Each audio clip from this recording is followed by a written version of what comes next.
অনেকটা জার্নি করে এসেছো, খেয়ে নাও, তারপর একটু রেস্ট করে নিও। আরে মানসি, এত কষ্ট করতে গেলে কেন? আমাকে ডাকলেই তো আমি চলে যেতাম।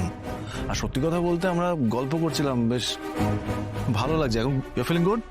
এসব কোনো ব্যাপারই না, এর পাশেই তোমার ঘরটা রেডি করেছি, খেয়ে নাও, তারপর রেস্ট করে নেবে, পরে আবার কথা বলো। না মানসিদি, বলছি মেঘরাজ দা এক্ষুনি যেটা না চাইলে একটু থাকুক না, একটু কথা বলি।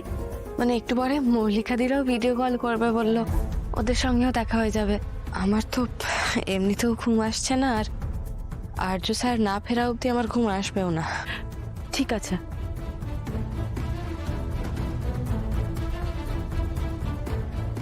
তুমি চিন্তা করো না অপর্ণা, সব ঠিক হবে। আর্যকে নিয়েই ফিরবো আমরা।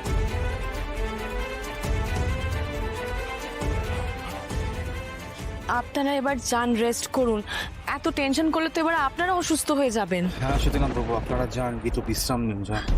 আর মাদার-ইন-ল, আপনিও রেস্ট করুন, আমরা সামলে নিচ্ছি। তোমরা দুজনেও তো টায়ার্ড মানুষই। আমাদের নিয়ে ভাববেন না মাদার-ইন-ল, এতদিন তো আপনি আর আর্যদাই সবকিছু সামলেছেন, এখন আমরা সামলাই।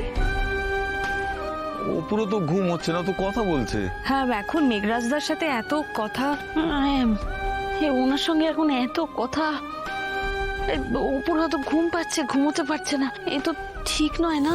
ওনাকে ভালো করে বুঝিয়ে বললে হতো না। হ্যাঁ, ঠিক তো কোনোটাই নয়, কিন্তু আটকাতে পারছি কোথায়? আটকাতে গেলেও তো হিতে বিপরীত হতে পারে। ও যা চাইছিল তাতে একবার আমরা ওকে আটকেছি, কিন্তু বারবার যদি আটকাই তাহলে তাহলে হিতে বিপরীত হবে না। হ্যাঁ, এই কথাটাও ঠিক। দেখুন, আমি বলছি যে আমার মনে হয় কারোরই এখানে থাকার প্রয়োজন নেই। মেঘরাজ সমস্ত পরিস্থিতি জানে, অপর্ণার অবস্থা জানে, ও ঠিক চলে আসবে। আমরা বরং যে যার ঘরে যাই, কখন আবার কি পরিস্থিতি হয়। এখনো তো আর্য স্যারের কোনো খবর পাওয়া গেল না। পুলিশ নাকি চাইলে সব পারে। এদিকে একটা জলজ্যান্ত মানুষ কোথায় আছে, কেউ কোনো খোঁজ দিতে পারছে না। হ্যাঁ, অর্ক তো বারবার ফোন করে খোঁজ করছে, কিন্তু ওই যে বলছে দেখছি। আমরা বরং এখন যে যার মতো করে প্রার্থনা করি, আর আপনারাও একটু রেস্ট নিন। মানুষই হ্যাঁ,